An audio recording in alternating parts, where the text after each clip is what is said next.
Hello there, and welcome to the CE1 Parents Teachers Meeting. Thank you for coming this evening. I've created this video so that we can discuss some of the things that apply to all of the students and save time during the meeting to talk about individual progress. So things I'd like to discuss here are Quizlet, reading books, and how to help with the homework.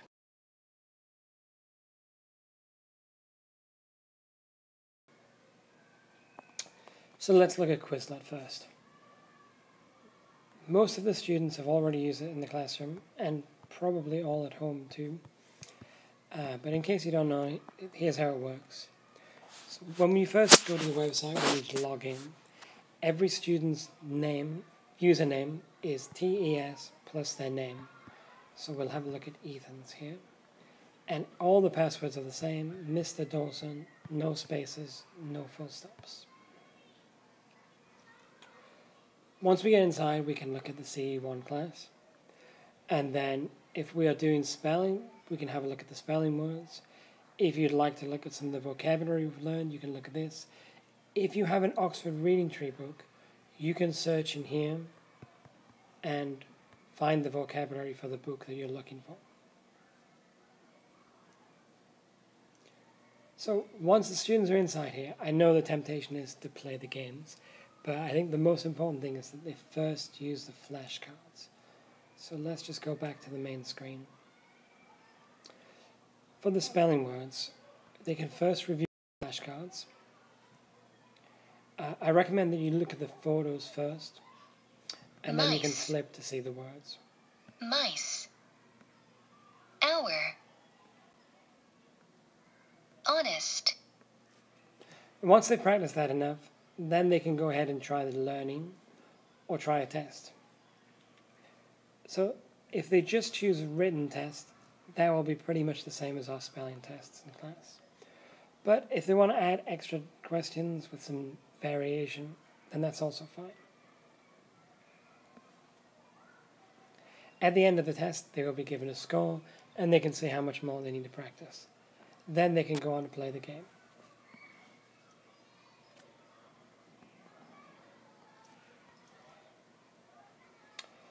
If they're reviewing the vocabulary for a spelling book, like The Flying Carpet, which we read last week, then again, I recommend the same thing. We first use the flashcards, and then we go on to play the games. They don't need to spell all the words that are in the vocabulary books, so that's fine if they don't want to use the speller for this. So how can we use Quizlet at home? Well, as I mentioned, the spelling and reading vocabulary are great ways to practice, but I've also been adding a thing called incidental vocabulary. This is just words that we've learned throughout the week. Well, maybe we've come across rather than learned, so some students will be very familiar with them. Other words they might not be so familiar with. It's a good way for me to see how much of the words in school we've learned, and it's also good for the students to see too. Finally, also, if you have Bitsboard on an iPad, you can download the files from Quizlet onto Bitsboards. They have a lot more games there, and it's a little bit more interesting. It's been really great to see this year how much the CE1 children enjoy reading and how much they look forward to taking books home with them. There are a few things that I'd like to point out about this. The first one is most of the students are still reading the Oxford Reading Tree, and they're reading at different levels, or stages as they're called. Don't worry about this too much. So in class time, I've been listening to them read a lot recently, and I've been recommending levels for them based on what I think they can read and what would be best for them.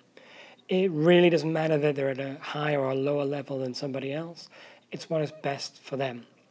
But even still, even though some of the students are now reading at level 9 or 10 or 11, most of their reading should be done at a lower level. This is really important.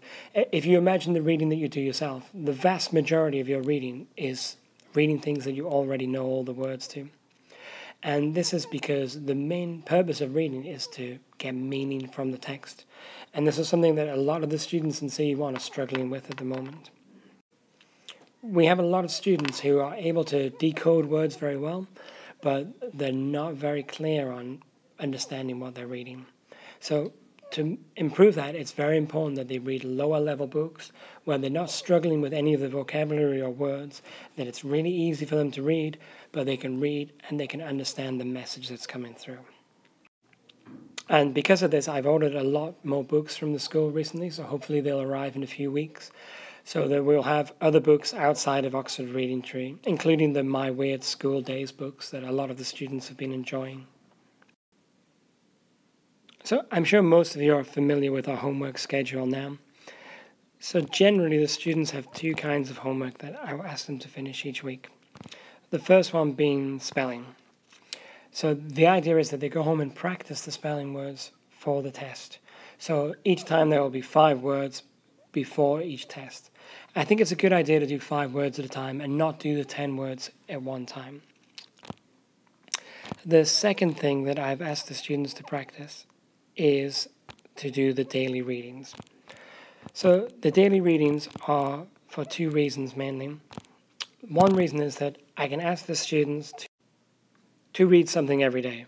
And I think it's really important that they keep reading, even if it's just a short paragraph, just every day they should be reading something. And the daily readings have a lot more non-fiction than most of the students read, which is good to give them a more broader range of reading. If you're worried about how much help to give the students, don't stress too much. I think that as long as it's help and you're not telling them the answers, then that's fine. If they go and do it by themselves, then that's great.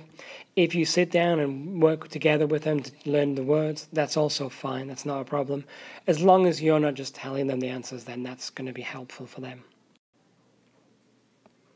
So just in case you didn't get the email this week, we will be visiting Camp Taiwan on May 19th and 20th of this year. There will be an information meeting about this next Monday. That's Monday, March 21st at 3:30 p.m. just after school. Finally, this week we are celebrating spring poetry in the French section. So if you get a chance, please go and have a look at our exhibition in the atrium. Most of the students' posters also have QR codes. You can use your phone to identify the QR code, which will link you to a website, and there are lots of words for the students to find inside.